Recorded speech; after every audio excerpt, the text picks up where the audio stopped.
Kota kecil Suryawening selalu diselimuti kabut tipis setiap pagi. Jalan-jalannya sempit, tapi bersih. Aroma tanah basah bercampur bunga melati sering tercium dari ujung jalan menuju klinik bersalin, Melati Putih. Bangunan sederhana bercat putih gading dengan pagar kayu dan taman kecil di depannya. Di sanalah bidan Ratmi, perempuan berusia 40 tahun, menjalani hari-harinya dengan senyum lembut dan mata teduh yang menyimpan wibawa. Ratmi bukan bidan biasa. Ia dikenal karena tangannya yang dingin tapi menenangkan, karena kata-katanya yang sederhana tapi menyalakan harapan. Banyak warga Suryawening percaya, jika bayi lahir di tangan Ratmi, maka hidupnya akan terbuka, seperti bunga melati yang mekar perlahan namun pasti. Setiap pagi, sebelum kliniknya dibuka, Ratmi selalu menyalakan dupa kayu gaharu di ruang tengah. Asapnya berpilin halus, membentuk kabut tipis yang membawa ketenangan bagi siapapun yang menghirupnya. Ia berdoa pelan, tidak dengan mantra rumit, tapi dengan hati yang tulus, memohon agar setiap kelahiran hari itu berjalan lancar. Suaminya, Pak Surya, sering menggoda, "Kamu itu bukan cuma bidan, Mi, tapi perantara malaikat." Ratmi hanya tersenyum, matanya menatap langit-langit rumah, "Aku cuma menolong sebisaku." Selebihnya, yang menentukan bukan tangan manusia. Sore itu, Ratmi baru saja membantu persalinan seorang ibu muda bernama Rina. Bayinya lahir dengan tali pusar melilit leher, wajahnya kebiruan. Orang-orang di ruang tunggu mulai panik. Tapi Ratmi tetap tenang, memejamkan mata, dan menuangkan air putih ke telapak tangannya. Ia usapkan perlahan ke dahi si bayi, sambil berbisik doa yang tak dimengerti siapapun. Tak sampai 1 menit, si bayi menjerit keras, mengisi ruangan dengan tangis penuh kehidupan. "Alhamdulillah, hidup! Hidup, Bu!" teriak keluarga Rina histeris. Ratmi tersenyum, menatap bayi itu dengan lembut. "Dia hanya tersesat sebentar di pintu dunia," katanya lirih. Kabar tentang keajaiban itu cepat menyebar. Dalam seminggu, lebih banyak orang datang ke kliniknya. Ada yang benar-benar ingin melahirkan, tapi tak sedikit yang hanya ingin sekadar menyentuh tangannya atau meminta air putih yang sudah didoakan. Sebagian warga menyebut Ratmi sebagai bidan berhati cahaya. Namun, tak semua orang menyambutnya dengan tulus. Di seberang kota, bidan Wina, seorang perempuan muda yang baru 2 tahun membuka klinik sendiri, mulai merasa terdesak. Dulu pasien-pasiennya ramai, tapi sejak Ratmi membantu kasus bayi yang hampir mati itu, banyak yang berpindah. Bahkan, beberapa pasien Wina terang-terangan berkata, "Maaf, Bu, saya mau pindah ke Ratmi saja. Dia lebih menenangkan." Wina menyembunyikan rasa jengkelnya di balik senyum palsu. Tapi di dalam hati, api kecil mulai menyala. Ia merasa direndahkan, dianggap kalah oleh bidan yang lebih tua dan konservatif. Orang kampung itu terlalu percaya hal mistik, gumamnya suatu malam di depan cermin. "Aku punya alat modern, tapi tetap saja mereka lari ke perempuan itu." Di rumahnya, Ratmi mulai merasakan perubahan halus dalam keseharian. Dupa yang biasanya beraroma menenangkan kadang berasap tebal dan berbau pahit. Lampu di ruang bersalin berkedip tanpa sebab. Seekor kucing hitam sering muncul di teras saat malam, menatap pintu tanpa bergerak. Tapi Ratmi tidak goyah. Ia tahu, di balik kesuksesan dan doa-doa yang tulus, selalu ada mata yang mengintai dengan iri. Dalam diam, ia hanya memperbanyak wirid dan membaca doa sebelum tidur. "Kebaikan akan melindungi dirinya sendiri," ujarnya kepada Pak Surya saat pria itu bertanya mengapa dupa dibakar lebih sering dari biasanya. Di kota kecil itu, gosip mudah menyebar seperti angin. Ada yang bilang Ratmi bisa melihat makhluk halus. Ada pula yang bersumpah pernah melihat cahaya putih keluar dari ruang bersalinnya tepat tengah malam. Seorang tetangga tua bercerita bahwa bayi yang lahir di tangan Ratmi selalu membawa aroma bunga melati, bahkan sebelum air ketuban pecah. Kalau bidan Ratmi itu tak cuma bantu lahirkan bayi, bisik mereka di warung kopi, tapi juga menolak maut. Namun bagi Ratmi, semua itu bukan hal luar biasa. Ia hanya percaya bahwa setiap kehidupan punya waktu, dan tugasnya hanyalah membuka pintu bagi mereka yang akan lahir. Tapi di balik ketenangannya, Ia bisa merasakan sesuatu mulai bergeser di udara, seperti ada mata tak terlihat yang menatapnya dari kejauhan. Malam itu, Ratmi duduk di ruang tengah sendirian. Hujan gerimis di luar jendela menimbulkan suara lembut, seperti nyanyian pengantar tidur. Ia menatap dupa yang menyala di depan meja kecil. Asapnya berputar perlahan, membentuk lingkaran samar. Sekilas, Ratmi melihat bayangan wajah perempuan muda di dalam pusaran asap. Wajah itu tersenyum dingin. Ia menghela napas panjang, lalu menunduk. "Kalau ini ujian, aku terima," bisiknya lirih. "Tapi jangan ganggu mereka yang sedang belajar menjadi ibu." Angin berembus dari jendela yang sedikit terbuka, membuat api lilin bergetar. Dalam sekejap, dupa padam sendiri, menyisakan aroma getir yang menempel di dinding. Ratmi memejamkan mata, lalu beranjak menuju ruang persalinan, memastikan semua alat sudah bersih dan siap untuk hari esok. Ia berhenti sejenak di depan pintu ruang itu. Di atas meja, foto bayi-bayi yang pernah ia tolong tertempel rapi di papan kayu. Senyum polos, tangan mungil menggenggam masa depan. Tatapan Ratmi lembut, tapi sorot matanya menyimpan sesuatu yang dalam. Seolah tahu, malam-malam damai di Suryawening takkan bertahan lama. Namun untuk saat ini, ia memilih diam dan tetap menjadi penolong. Karena di dunia Ratmi, setiap tangisan bayi adalah doa, dan setiap kelahiran adalah pertempuran kecil antara hidup dan mati. Dan selama jantungnya masih berdetak, Ratmi tahu, ia akan selalu berdiri di antara keduanya, membuka pintu bagi kehidupan, menutup mata bagi kematian yang datang terlalu cepat. Di luar, langit Suryawening tampak tenang, tapi di baliknya, bayangan iri sudah mulai menyebar perlahan, menunggu waktu untuk menyentuh cahaya lembut dari seorang bidan yang tak bisa dikalahkan oleh kegelapan. Pagi itu, udara di Suryawening terasa lebih berat dari biasanya. Awan gelap menggantung rendah, dan angin berhembus pelan membawa aroma besi yang aneh, seperti darah yang menempel di udara. Bidan Ratmi berdiri di teras rumahnya, memandangi kolam ikan yang biasanya menjadi sumber ketenangan setiap pagi. Tapi kali ini, airnya berubah keruh kemerahan. Ikan-ikan mas yang dulu lincah kini mengambang di permukaan, mati tanpa sebab. Pak Surya keluar membawa secangkir kopi. "Airnya kenapa, Mi?" "Tadi malam masih jernih." Ratmi tidak langsung menjawab. Ia berjongkok, mencelupkan ujung jarinya ke air. Hangat. Padahal udara pagi itu dingin. Ia menatap pantulan wajahnya di permukaan kolam yang merah. "Bukan air ini yang berubah," katanya pelan. "Tapi ada yang ingin menodai tenang di rumah kita." Pak Surya mengerutkan kening. "Maksudmu santet?" Ratmi hanya menatap suaminya tanpa menjawab. Matanya tajam, tapi bibirnya tetap tenang. Ia tahu, ada hal-hal yang tak bisa dijelaskan dengan logika, dan menyebut namanya saja sudah seperti memanggil datang. Malam berikutnya, gangguan itu semakin menjadi. Sekitar pukul 2 dini hari, Ratmi terbangun oleh bau dupa yang menyengat. Ia menatap meja altar kecil di ruang tengah, dupa menyala sendiri, padahal belum dinyalakan sejak sore. Asapnya tebal, mengepul ke arah langit-langit dan membentuk pusaran yang tak wajar. Ratmi menatapnya tanpa gentar. Ia mengambil kendi air putih, membaca doa perlahan, lalu memercikannya ke dupa itu.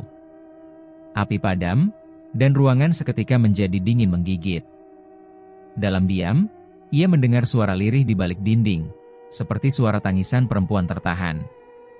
"Pergilah," bisiknya. "Rumah ini bukan tempatmu." Keesokan paginya, Pak Surya bercerita dengan wajah pucat. "Aku mimpi aneh lagi, Mi. Ada perempuan datang. Rambutnya panjang sampai tanah, wajahnya pucat, dia bawa sesuatu di tangannya." Ratmi memandang suaminya tenang. "Apa yang dia bawa?" "Janin berdarah," dia bilang. "Ambil kembali apa yang bukan milikmu." Pak Surya gemetar. Ratmi memegang tangannya. "Mimpi tak selalu pertanda buruk, Sur. Kadang mereka hanya ingin menakut-nakuti. Tapi kenapa harus janin? Aku bukan orang jahat, Mi. Aku cuma suamimu." Ratmi tersenyum samar. Kau tidak jahat. Tapi ada yang ingin membuatmu takut. Kalau kau takut, mereka menang. Hari-hari berikutnya terasa panjang. Pasien-pasien yang biasanya ramai mulai berkurang. Ada yang tiba-tiba batal datang karena katanya, mimpi buruk semalam, atau bayinya menangis terus setiap kali dengar nama bidan Ratmi. Ratmi menatap langit setiap sore, mencari jawaban dalam perubahan angin. Ia tahu, ada tangan gelap yang sedang bermain. Namun puncaknya datang seminggu kemudian, saat seorang pasien bernama Mbak Tatik mengalami komplikasi parah saat melahirkan. Ratmi sudah berjuang keras sejak dini hari, berdoa, menekan dada bayi, bahkan melakukan tindakan darurat dengan peralatan seadanya. Tapi Tuhan memutuskan lain. Ibu itu meninggal setelah beberapa jam berjuang, meninggalkan bayi laki-laki yang lemah dan pucat. Tangisan keluarga pecah memenuhi klinik Melati Putih. Bidan Ratmi gagal, teriak seorang kerabat. Dia dukun, bukan bidan. Kalau dia benar sakti, kenapa ibu anak ini mati? Ratmi hanya berdiri diam. Ia menatap tubuh Tatik yang sudah kaku, menutup matanya dengan kain putih, lalu berbisik lirih, kelahiran dan kematian hanya dipisahkan napas, aku hanya menolong, bukan menentukan. Namun kata-katanya tak terdengar. Di luar klinik, kabar itu menyebar cepat. Dalam hitungan hari, reputasi Ratmi goyah. Orang-orang yang dulu memujinya mulai berbisik di belakang. Sudah kubilang, tangannya bukan tangan manusia biasa. Mungkin saja dia sudah bermain dengan makhluk halus, makanya ada yang mati. Lihat saja, kolam di rumahnya merah darah. Itu bukan kebetulan. Malam itu, Ratmi duduk di depan rumahnya sendirian. Langit suryawening tak berbintang, udara dingin menggigit tulang. Dupa kayu gaharu di tangannya tak ia nyalakan. Ia hanya menatapnya lama, lalu berkata lirih, kalau mereka ingin menebar ketakutan, biarkan. Aku tak bisa memadamkan api dengan api. Pak Surya menghampiri dari belakang. Wajahnya lelah, mata sembab karena kurang tidur. Mi, apa kita harus tutup dulu kliniknya? Orang-orang mulai menghindar. Aku khawatir. Ratmi menatap suaminya, senyumnya samar tapi dalam. Sur, kalau aku berhenti, siapa yang bantu para ibu yang butuh pertolongan? Kalau aku diam, siapa yang akan membela mereka yang lemah? Ini bukan waktunya menyerah. Lalu, apa kau tahu siapa yang mengirim semua ini? Ratmi menghela napas. Aku tahu. Tapi biarlah. Orang yang melempar kotoran dengan tangan sendiri akan mencium baunya lebih dulu. Dari jauh, suara adzan Isya menggema, menembus kesunyian yang pekat. Ratmi menunduk, menatap telapak tangannya yang kecil tapi penuh doa. Ia tahu, perang ini bukan sekadar antara manusia dan manusia, tapi antara hati yang tulus melahirkan dan hati yang iri ingin merusak.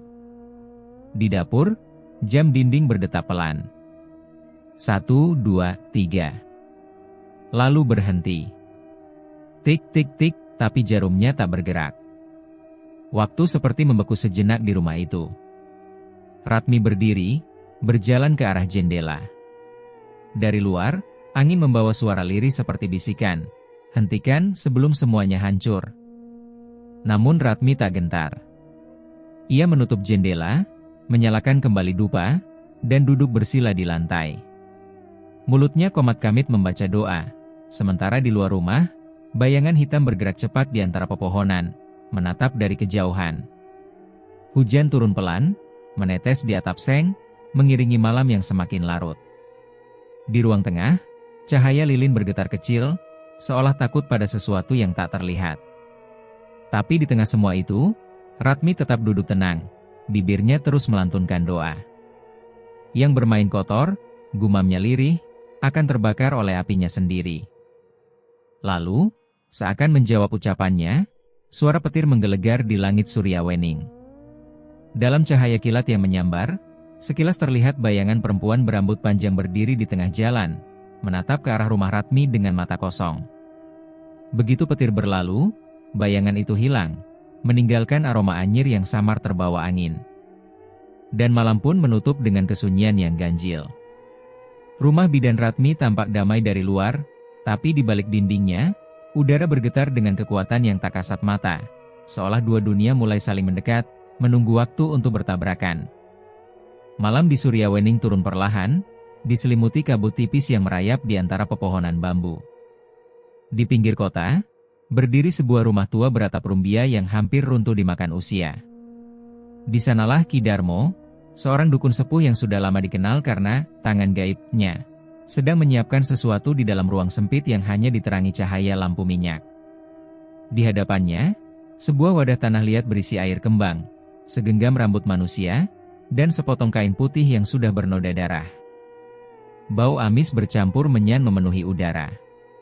Ki Darmo menggumamkan mantra tua dengan suara parau, lidahnya bergetar, matanya setengah terpejam. Tiba-tiba terdengar langkah kaki halus di depan pintu. Dari balik tirai, muncul sosok bidan Wina, mengenakan selendang hitam dan kacamata yang kini ia lepas perlahan. Wajahnya pucat, tapi matanya menyala dengan api yang tersembunyi di balik ketenangan palsu. Ki Darmo, ucapnya pelan tapi tegas. Aku datang untuk meminta pertolongan. Ada seseorang yang harus diberi pelajaran. Ki Darmo menatap perempuan itu lama. Aku tahu kau siapa, Wina. Orang kota yang sok ilmiah, tapi akhirnya datang juga pada ilmu tua, katanya dengan nada sinis. Siapa yang ingin kau jatuhkan? Bidan Ratmi. Suara Wina bergetar, bukan karena takut, tapi karena amarah yang telah lama ia pendam. Dia merebut semua pasienku, membuat orang-orang menyembahnya seperti malaikat. Aku tidak akan biarkan dia terus bersinar sementara aku dilupakan. Ki Darmo tersenyum miring. Kalau hanya ingin menutup rezekinya, itu mudah. Tapi kalau ingin memisahkan dia dari suaminya, itu butuh tumbal. Tumbal apa? Darah. Tapi bukan darah biasa, darah kehidupan. Wina menelan ludah, tapi matanya tak bergeming. Lakukan, Ki. Aku siap membayar berapapun. Malam itu, tepat Jumat Kliwon, ritual dimulai. Angin berhenti berembus, dan hutan di belakang rumah Ki Darmo terasa seperti ikut menahan napas. Di tengah lingkaran yang digambar dengan arang, Ki Darmo menancapkan paku-paku kecil ke sebuah boneka janin yang terbuat dari lilin dan kain kafan. Darah ayam hitam diteteskan di atasnya, mengeluarkan bau amis pekat yang menusuk hidung. Wina memandangi ritual itu dengan tatapan kosong. Setiap kali Ki Darmo membacakan mantra, lilin di sekeliling mereka bergetar seolah disapu angin yang tak terlihat. Dengan darah ini kututup rezekinya, dengan tali ini kupisahkan cintanya, gumam Ki Darmo, suaranya seperti bergema dari dasar bumi. Wina menutup mata. Dalam bayangannya, wajah Ratmi muncul, lembut, tenang, dan penuh cahaya. Tapi di balik cahaya itu, Wina hanya melihat bayangan dirinya sendiri yang terpinggirkan. Dalam hatinya, api iri membara semakin kuat. Setelah mantra terakhir diucapkan, lilin padam serentak. Sunyi. Ki Darmo menarik napas panjang, lalu membuka matanya yang merah seperti bara. Selesai. Dalam 3 malam, kau akan lihat hasilnya. Dan benar saja. 3 hari kemudian, klinik Melati Putih mendadak sepi. Pasien yang sudah membuat janji tiba-tiba membatalkan. Ada yang mengaku mimpi melihat Ratmi berdiri di tengah jalan membawa janin berdarah. Ada pula yang mendadak sakit perut setiap kali melewati gerbang klinik itu. Di rumahnya, Ratmi mulai merasakan beban aneh. Bukan rasa sakit, tapi tekanan halus di sekelilingnya. Suasana rumah terasa berat, seperti ada sesuatu yang menempel di dinding, menatap dari kegelapan. Bahkan Pak Surya yang biasanya lembut, kini sering marah tanpa sebab. Pagi itu, ia membentak Ratmi hanya karena sarapan sedikit terlambat. Kau sibuk dengan dupa dan doa itu, tapi lupa urus rumah, bentaknya keras. Ratmi terdiam, hanya menatapnya dengan mata teduh. Sur, sejak kapan suaramu setajam itu? Aku cuma manusia, Mi. Aku capek dengan semua gosip. Semua bilang istriku bidan sakti, tapi pasien malah makin sedikit. Kau sadar tidak, rezeki kita seret. Ratmi menarik napas pelan, menatap suaminya dengan kasih sayang yang tak berubah. Kadang rezeki disembunyikan untuk melindungi kita, bukan menghukum. Pak Surya memalingkan wajah, menahan emosi yang ia sendiri tak paham dari mana datangnya. Di matanya ada bayangan gelap, seolah ada sesuatu yang menguasai hatinya perlahan-lahan. Namun meski badai kecil itu datang silih berganti, Ratmi tak menyerah. Ia justru memperbanyak zikir, menyalakan dupa kayu gaharu setiap malam, dan membaca doa yang diwariskan gurunya dulu. Rumah yang penuh tekanan itu mulai diselimuti aroma tenang setiap kali Ratmi berdoa. Kadang, ia merasa ada cahaya putih melintas di sudut ruangan saat matanya terpejam. Kalau memang ini kiriman, bisiknya suatu malam, maka biarlah kembali pada pengirimnya dengan lembut. Aku tak ingin membalas, hanya melindungi. Sementara itu, di rumah Ki Darmo, suasana berbeda. Ia duduk di ruang ritualnya, merasa puas melihat asap dupa menipis. Sudah kubilang, ilmu tua tak pernah gagal, gumamnya sambil tersenyum. Tapi belum sempat ia meneguk kopi yang disiapkan muridnya, hawa di ruangan tiba-tiba berubah dingin. Cahaya lampu minyak bergetar. Dari pojok ruangan, muncul bayangan perempuan berambut panjang dan putih seperti kapas. Wajahnya samar, matanya kosong, tapi bibirnya tersenyum. Senyum yang tak membawa kehangatan, melainkan ancaman. Ki Darmo terdiam. Lidahnya keluh, tangannya gemetar. Siapa kau? Gumamnya lirih. Bayangan itu tidak menjawab. Ia hanya mendekat perlahan, langkahnya tak bersuara.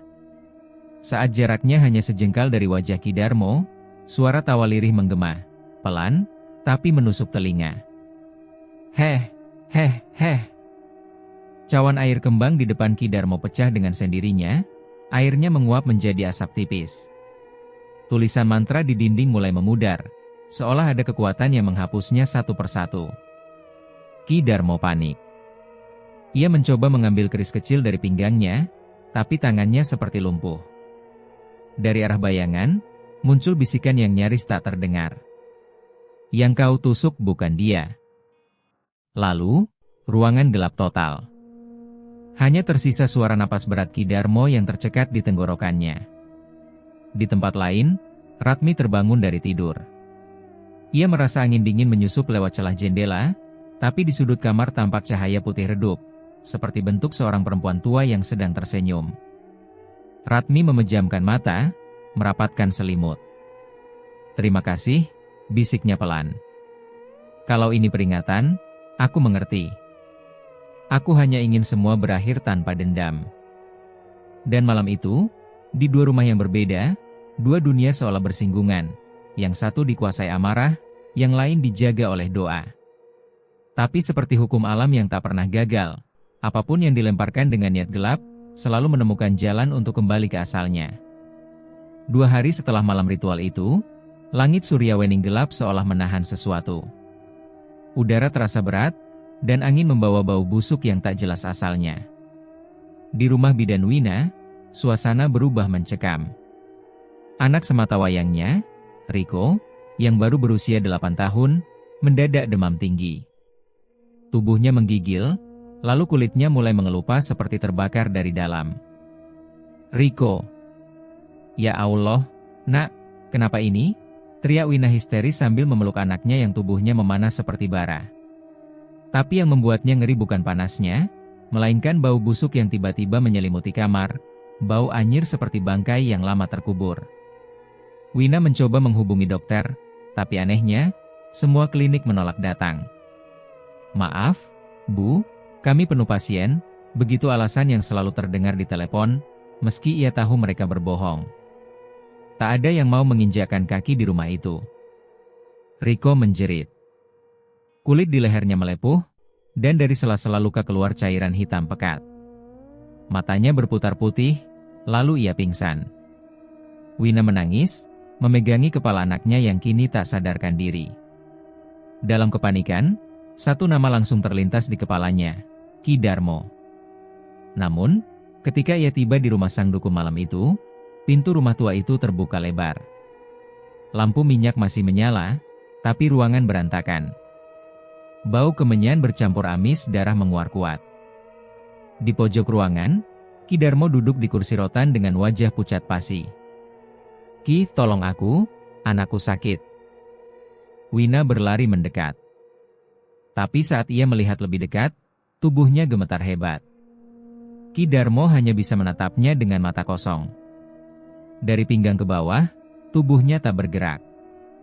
Lidahnya membengkak keluar, membuatnya hanya mengeluarkan suara erangan tak jelas. Air liurnya menetes ke dada, dan kulit tangannya penuh ruam hitam seperti terbakar dari dalam. Ya Tuhan, Wina menutup mulutnya. Apa ini? Kenapa bisa begini? Ki Darmo mencoba mengangkat tangan, tapi jari-jarinya kaku.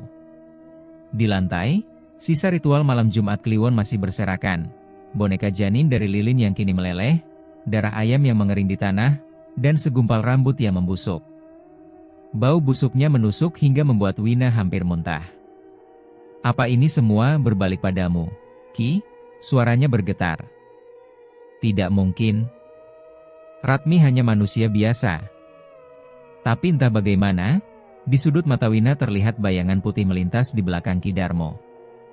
Perempuan berambut panjang, wajahnya pucat tapi tersenyum tenang.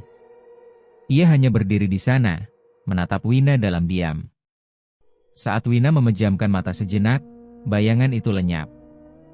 Malam itu Wina pulang dengan langkah gontai.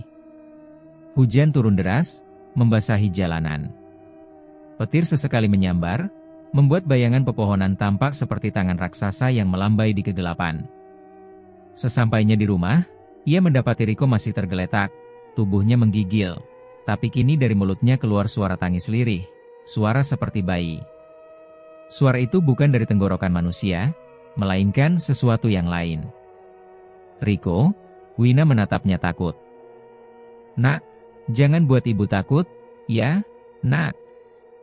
Tapi bocah itu hanya membuka matanya sebentar. Iris matanya yang dulu coklat kini kehitaman, nyaris tak terlihat pupil. "Mama panas, ada bayi di atas," dia nangis. Wina menoleh ke langit-langit kamar. Dari genteng, samar terdengar suara tangisan bayi, lembut tapi menusuk telinga. Sementara itu, di rumah bidan Ratmi, malam terasa berbeda. Dupa kayu gaharu yang ia nyalakan mengeluarkan aroma lebih kuat dari biasanya. Asapnya berputar pelan mengelilingi rumah seperti kabut lembut yang menenangkan. Ratmi duduk bersila di ruang tengah, memejamkan mata. Dalam diam, ia bermimpi. Di mimpinya, rumahnya dilingkari cahaya putih yang hangat, menenangkan. Dari arah timur, muncul sosok perempuan berwajah tenang, mengenakan kain putih sederhana, membawa sesuatu di pelukannya, seorang bayi berwajah bercahaya. Perempuan itu menatap Ratmi sambil tersenyum lembut. "Yang menolong kelahiran," ucapnya pelan, "tak bisa dijatuhkan oleh kematian." Ratmi tertegun. "Siapa kau?" "Aku hanya yang pernah lahir lewat tanganmu. Doamu masih terikat di dadaku. Kini, cahaya itu kembali padamu." Ratmi ingin menjawab, tapi tiba-tiba angin kencang meniup dupa yang masih menyala, membuat apinya padam. Ia terbangun. Jantungnya berdetak cepat, tapi bukan karena takut.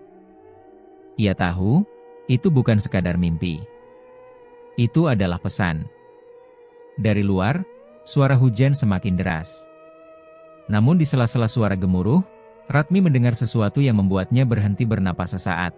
Suara tangis bayi, pelan tapi nyata, datang dari arah atap rumahnya. Pak Surya, yang tidur di kamar sebelah, terbangun juga. "Mi, kau dengar?" katanya lirih. Ratmi mengangguk perlahan. "Dengar. Tapi jangan takut." "Suara itu dari mana?" "Dari genteng. Tapi bukan bayi dunia ini." Ratmi mengambil kendi air putih, membacakan doa, lalu memercikannya ke udara. Suara tangisan itu makin pelan, lalu menghilang bersama tiupan angin. Ia duduk tenang, menatap jendela yang berkabut. Mereka menangis bukan karena sedih, ucapnya lembut. Mereka hanya mengantarkan sesuatu yang telah selesai. Dan benar saja, keesokan paginya kabar menyebar. Ki Darmo ditemukan warga dalam keadaan mengenaskan. Tubuhnya kaku, wajahnya membiru, matanya terbuka lebar menatap langit-langit. Lidahnya membengkak hingga keluar dari mulut. Di lantai dekat jasadnya, tertulis dengan darah huruf-huruf yang tak dimengerti siapapun.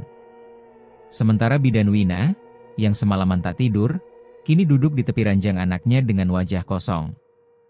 Riko tertidur, kulitnya mulai mengelupas tapi sudah tak berbau. Di sudut kamar, Wina melihat sesuatu. Boneka janin dari lilin yang dulu ia lihat di rumah Ki Darmo kini tergeletak di bawah meja. Tapi kali ini, lilin itu utuh, dan di bagian dadanya muncul retakan berbentuk wajahnya sendiri. Tidak, Wina mundur perlahan, suaranya hampir tak keluar. Aku tidak bermaksud sejauh ini. Namun lilin itu meleleh pelan, meneteskan cairan merah ke lantai, seolah menjawabnya dengan diam. Sementara itu, Ratmi menatap keluar jendela rumahnya. Hujan belum berhenti, tapi langit mulai berwarna kelabu muda. Ia tahu badai belum sepenuhnya berlalu, tapi cahaya putih yang semalam ia lihat masih terasa di sekeliling rumahnya. Ia memeluk dirinya sendiri, menatap dupa yang kini padam dengan senyum tenang. Kalau mereka tahu, katanya lirih, bahwa setiap bayi yang kubantu lahir membawa sepotong cahaya kehidupan, mungkin mereka tak akan berani mengirim kegelapan. Di luar, suara hujan perlahan berganti menjadi rintik lembut. Tapi dari kejauhan, samar terdengar tangis bayi terakhir, begitu pelan dan penuh haru, seolah dunia gaib sedang menunduk hormat kepada seorang bidan yang tak bisa dijatuhkan oleh kebencian manusia. 3 hari setelah kematian Ki Darmo, suasana kota Suryawening berubah tegang. Kabar tentang keanehan yang menimpa bidan Wina menyebar cepat seperti angin malam. Anak yang sakit, rumah berbau busuk, dan suara bayi menangis di atap kini menjadi bisik-bisik yang memecah pagi warga. Namun yang paling ramai dibicarakan bukan penderitaan Wina, melainkan satu nama yang kembali jadi bahan gunjingan, Bidan Ratmi. Sudah kubilang, dia itu bukan manusia biasa, bisik seorang ibu di warung. Bisa-bisanya, semua orang yang ganggu dia malah kena celaka. Jangan-jangan dia pelihara jin, sambung yang lain, menurunkan suara seperti takut didengar. Desas-desus itu makin liar. Foto Ratmi tersebar di media sosial lokal, disertai judul-judul menyesatkan. Bidan sihir dari Suryawening, bayi-bayi ajaib milik jin. Semua berasal dari akun tak dikenal, tapi jelas ditujukan untuk menghancurkan reputasinya. Pagi itu, ketika Ratmi sedang membantu persalinan di klinik Melati Putih, 2 polisi datang dengan wajah tegang. Salah satu membuka map coklat, menyerahkan selembar surat panggilan.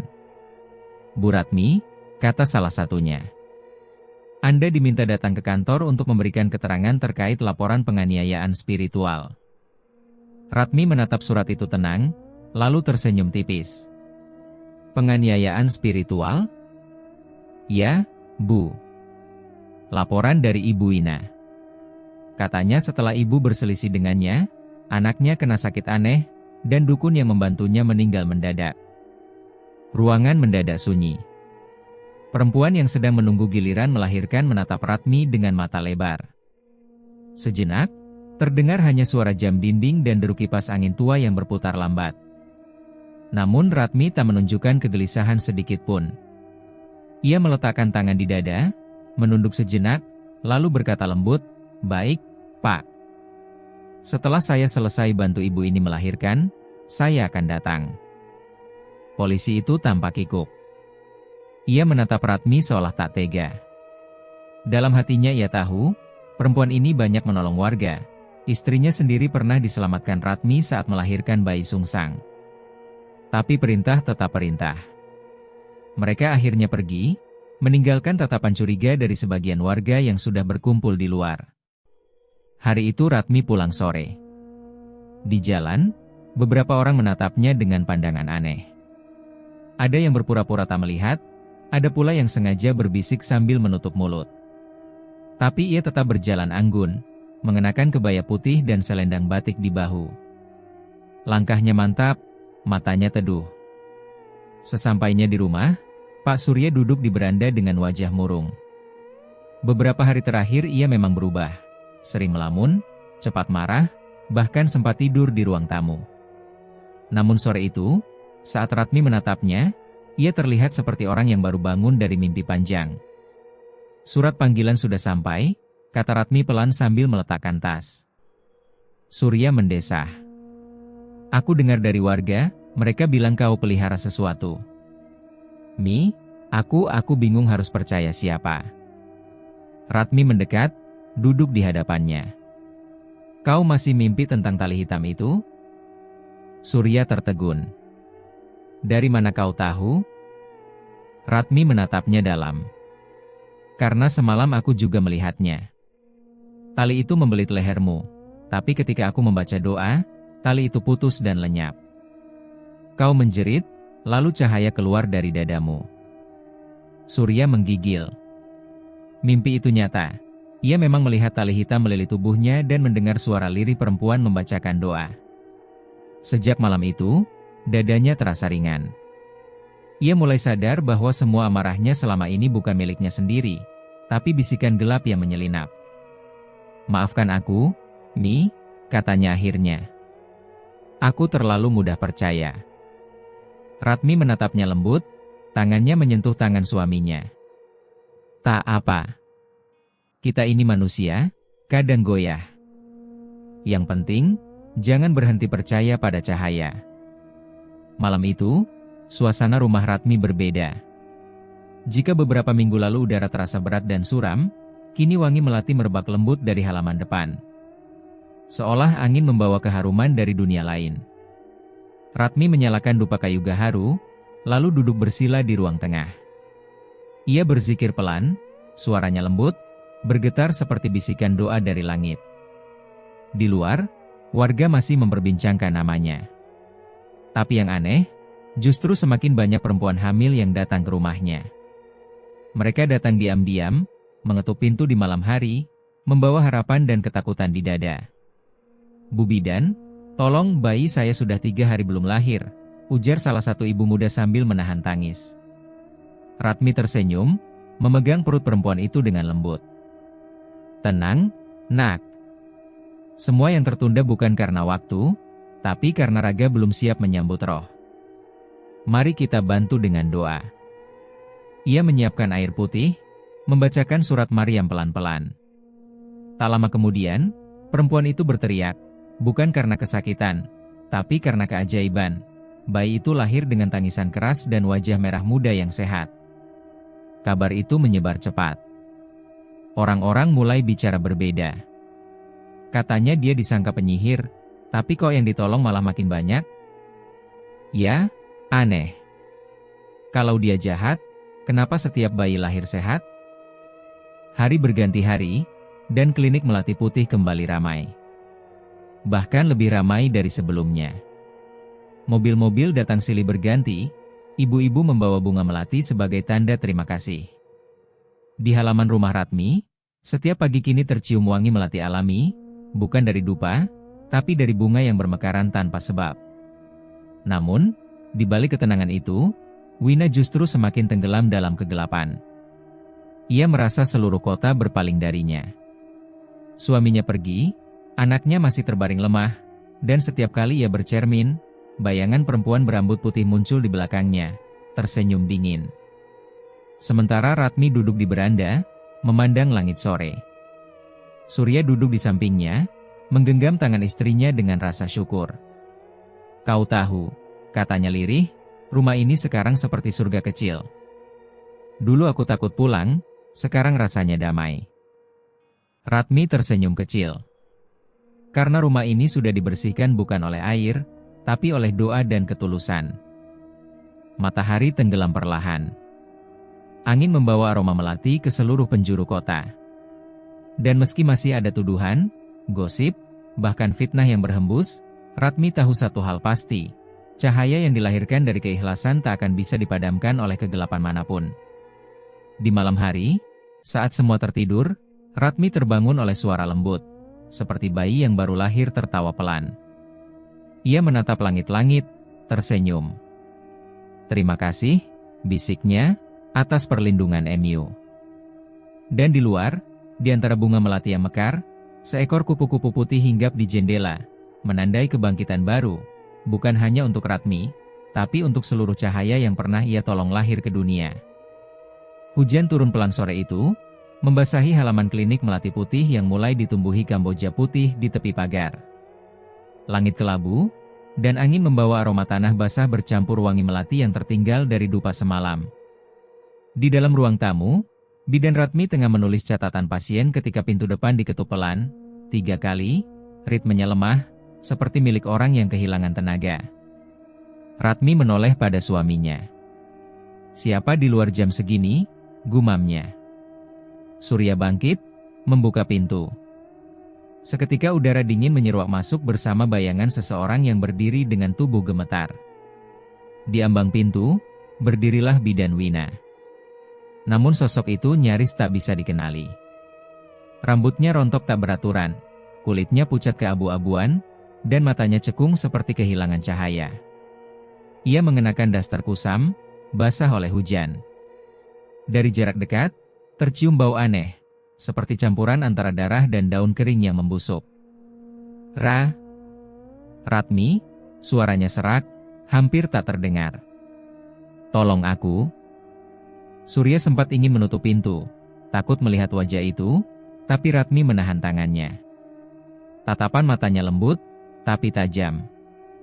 "Masuklah, Win." "Kau menggigil." Wina melangkah masuk perlahan, menyeret kakinya. Setiap langkah meninggalkan jejak air di lantai.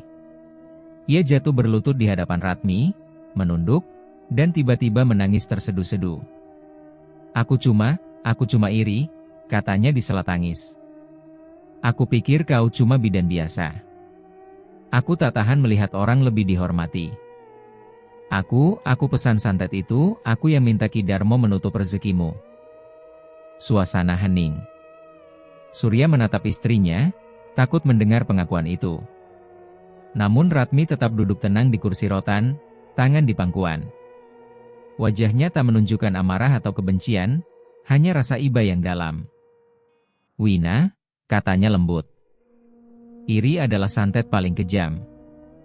Kau tak perlu mantra untuk menghancurkan orang lain, cukup biarkan hatimu busuk oleh dengki, maka hidupmu sendiri akan hancur."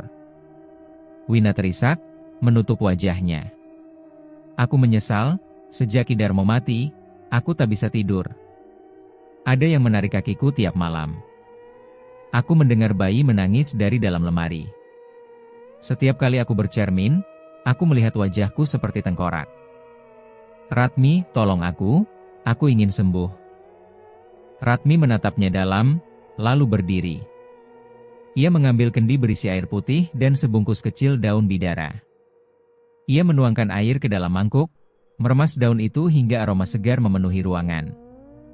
"Minumlah ini," katanya. "Bukan untuk menyembuhkan tubuhmu, tapi untuk menenangkan hatimu. Kadang penyakit datang bukan karena tubuh yang kotor, tapi karena jiwa yang terlalu lama menolak kebenaran." Wina meminum air itu perlahan. Tangannya gemetar, matanya menatap Ratmi seolah berharap keajaiban terjadi saat itu juga. Tapi setelah beberapa detik, tubuhnya justru menggigil hebat. Ia memegangi dadanya, wajahnya menegang, dan darah segar menetes dari sudut bibirnya. Ratmi berdiri tegak, membacakan doa lirih. "Ya Tuhan, jika masih ada ruang maaf untuknya, ampunilah. Jika pintu hidupnya sudah tertutup, bukakan jalan yang paling lembut." Wina jatuh bersimpuh di lantai, terisak sambil menatap wajah Ratmi. Aku lihat cahaya." "Ratmi, terima kasih," katanya pelan sebelum tubuhnya ambruk ke lantai, lemah tak berdaya. Surya segera berlari mendekat, memeriksa denyut nadi Wina. Dia." Ratmi mengangguk tenang. "Biarkan. Ia sudah menemukan jalannya sendiri." Hujan di luar tiba-tiba berhenti. Dari langit, cahaya tipis menembus awan, jatuh tepat di tubuh Wina yang terbujur. Tak ada petir, tak ada suara. Hanya keheningan yang begitu khusyuk, seolah alam ikut berdoa untuk kepergiannya. Malamnya, kabar tentang kematian Wina menyebar cepat. Banyak yang bilang ia meninggal dalam posisi sujud di rumahnya, seolah sedang memohon ampun terakhir kali. Beberapa warga bersumpah mencium aroma melati dari kamarnya. Tak seorang pun berani mengusik jenazahnya terlalu lama. Wajahnya terlihat damai, seolah tidur panjang setelah bertahun-tahun diliputi kegelapan. Di sisi lain, berita lain datang dari desa sebelah. Ki Darmo, sang dukun, ditemukan tewas mengenaskan. Tubuhnya terbakar, tapi anehnya, api tak menyebar ke rumahnya. Di samping jasadnya, ditemukan boneka janin yang hangus setengah, dengan paku besi masih menancap di dada. Warga yakin ia terbakar saat mencoba memusnahkan media santetnya sendiri. Ratmi hanya bisa menghela napas panjang ketika mendengar kabar itu. Ia tidak merasa menang, tidak pula puas. Ia tahu, semua hanyalah bentuk keseimbangan. Apa yang dikirim ke alam akan kembali dengan caranya sendiri. Malam itu, Ratmi duduk di ruang tengah. Lilin kecil menyala di depan altar kecil tempatnya biasa berdoa. Angin berhembus pelan, membawa bayangan lembut menari di dinding. Ia menutup mata, melantunkan doa. Namun tiba-tiba, udara di sekelilingnya berubah hangat. Wangi melati semakin kuat. Ketika Ratmi membuka mata, di hadapannya berdiri seorang perempuan tua berkerudung putih, wajahnya teduh seperti sinar bulan. Di gendongannya ada seorang bayi, tapi bayi itu bukan manusia biasa. Wajahnya memancarkan cahaya lembut, dan matanya memandang Ratmi penuh kasih. Perempuan tua itu tersenyum. Suaranya bergema lembut namun jelas, seperti datang dari jauh dan dekat sekaligus. Ratmi, kau sudah menolong banyak kelahiran. Setiap tangis bayi yang kau sambut telah membuka pintu langit bagi kehidupan baru. Kini, alam menolongmu. Ratmi hanya bisa menunduk, matanya basah. Siapa kau, Ibu? Aku adalah penjaga kehidupan yang kau sebut dengan banyak nama, jawab sosok itu. Kau telah menolak kematian berkali-kali demi menegakkan kehidupan. Maka, dari malam ini, setiap doa yang kau lantunkan akan membawa cahaya bagi mereka yang tersesat. Perempuan tua itu kemudian menunduk, mencium dahi Ratmi, lalu perlahan menghilang bersama cahaya yang menyelubungi ruangan. Bayi bercahaya itu tertawa lembut sebelum ikut lenyap. Ketika semua kembali sunyi, Ratmi mendapati matanya basah oleh air mata. Namun hatinya terasa ringan, seolah seluruh beban yang menempel selama ini sudah terangkat. Di luar, langit yang semula gelap kini bertabur bintang. Surya yang sempat tertidur di kamar terbangun, mendapati Ratmi duduk di ruang tengah dengan wajah berseri. Kau baik-baik saja, Mi? Ratmi tersenyum lembut. Lebih dari baik, Mas. Aku baru saja menerima tamu yang takkan pernah kita lupakan. Malam itu, rumah mereka kembali dipenuhi aroma melati yang tenang. Tak ada bisikan jahat, tak ada mimpi buruk. Yang tersisa hanya kedamaian, hasil dari hati yang memilih memaafkan meski telah disakiti. Dan di luar, di bawah pohon Kamboja yang basah oleh sisa hujan, satu kuntum bunga mekar sempurna. Putih bersih, bercahaya lembut di bawah bulan, seolah menjadi tanda bahwa semua dendam telah berakhir. Setahun telah berlalu sejak malam penuh hujan dan air mata itu. Kota kecil Suryawening kini tampak lebih hidup. Setiap sudutnya terasa hangat, seolah kabut gelap yang dulu melingkupi perlahan terangkat oleh tangan-tangan kehidupan baru yang lahir dari klinik kecil di tengah kota. Klinik Melati Putih, milik Bidan Ratmi. Bangunan yang dulunya sederhana kini diperluas. Dindingnya dicat warna krem lembut, halaman depan penuh pot bunga melati dan kenanga. Di teras, ada kursi kayu tempat para ibu duduk sambil menunggu giliran. Wajah-wajah mereka bercampur harap dan tenang. Suara tangis bayi sering terdengar, bukan lagi menakutkan seperti dulu, tapi menenangkan, tanda bahwa kehidupan terus berputar, menumbuhkan harapan dari rahim waktu. Ratmi kini dikenal bukan hanya sebagai bidan, tapi juga sosok yang membawa ketenangan. Banyak yang datang bukan sekadar untuk melahirkan, melainkan juga meminta doa, air putih, atau sekadar nasihat. Ia tak pernah mengaku memiliki kekuatan gaib, Namun tatapan matanya dan caranya berbicara sering membuat orang merasa damai tanpa tahu sebabnya. Air ini bukan obat, katanya setiap kali memberikan kendi kecil kepada pasien yang resah. Tapi jika diminum dengan keyakinan, maka yang sembuh bukan tubuhmu saja, tapi hatimu. Setiap sore, selepas azan maghrib, Ratmi biasa duduk di halaman belakang rumahnya, tempat ia menanam pohon Kamboja putih 1 tahun lalu. Pohon itu kini tumbuh rindang, batangnya kokoh, bunganya mekar sepanjang waktu. Di bawahnya, ia menaruh batu kecil berbentuk lingkaran, seperti altar sederhana. Disitulah ia berdoa setiap malam Jumat, mengirimkan doa untuk arwah yang tersesat, bagi jiwa-jiwa yang tak sempat berpamitan. Kadang, Pak Surya menemaninya, duduk tak jauh sambil menatap langit. Mereka tak banyak bicara. Kehidupan mereka kini jauh lebih damai, tanpa amarah, tanpa curiga. Setelah melalui badai, mereka belajar bahwa cinta yang tulus tak butuh banyak kata. Namun ada satu hal yang selalu terjadi setiap malam Jumat. Ketika jam menunjukkan pukul 11, dan angin berbus pelan membawa wangi melati dari taman belakang, suara tangis bayi terdengar samar. Tidak nyaring, tidak menyeramkan, justru lembut, seperti bayi yang baru saja ditimang. Awalnya Surya sempat takut. Tapi Ratmi hanya tersenyum, menatap ke arah pohon Kamboja yang bunganya bergoyang pelan diterpa angin. "Tak perlu takut, Mas," katanya pelan. "Itu bukan gangguan. Itu ucapan terima kasih." "Terima kasih dari siapa?" "Dari jiwa-jiwa yang dulu lahir di tanganku, atau mungkin dari mereka yang gagal terlahir tapi kutolong dengan doa. Mereka tak hilang, hanya berpindah bentuk." Surya mengangguk pelan. Hatinya hangat. Dalam suara tangis itu, ia merasa ada kedamaian, bukan duka, melainkan kehidupan yang tak pernah benar-benar berakhir.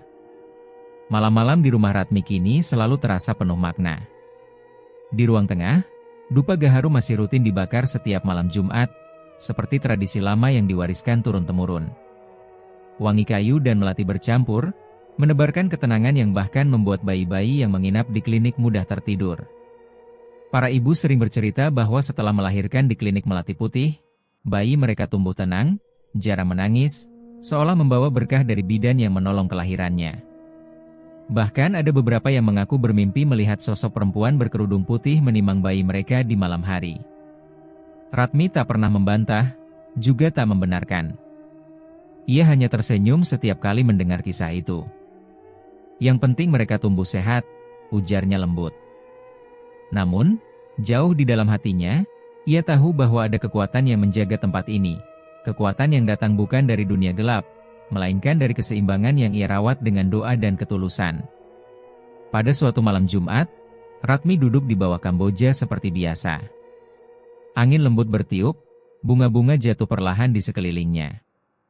Ia menutup mata, merapalkan doa. Tapi malam itu berbeda.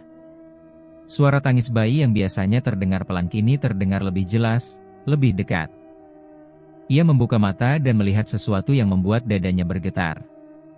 Di bawah cahaya bulan, di dekat batang Kamboja, tampak bayangan perempuan tua berkerudung putih, sosok yang sama yang pernah muncul dalam mimpinya setahun lalu.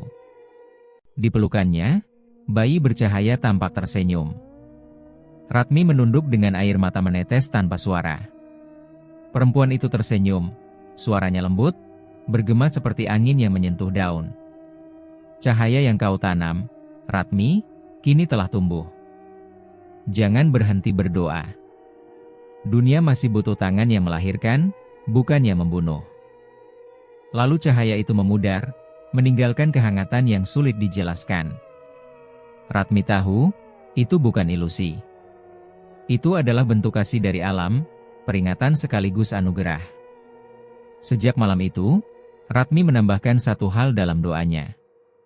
Ia tidak hanya berdoa untuk yang hidup dan yang mati, tapi juga untuk mereka yang pernah tersesat dalam iri, dendam, dan kebencian. Ia memaafkan semuanya, bahkan yang pernah mencoba menghancurkannya. Karena kini ia benar-benar mengerti, tidak ada kemenangan yang lebih besar daripada damai di hati sendiri. Waktu berjalan. Tahun berganti, namun nama bidan Ratmi tetap harum. Bukan karena keajaiban, bukan pula karena kesaktian, tapi karena ketulusan yang jarang ditemui.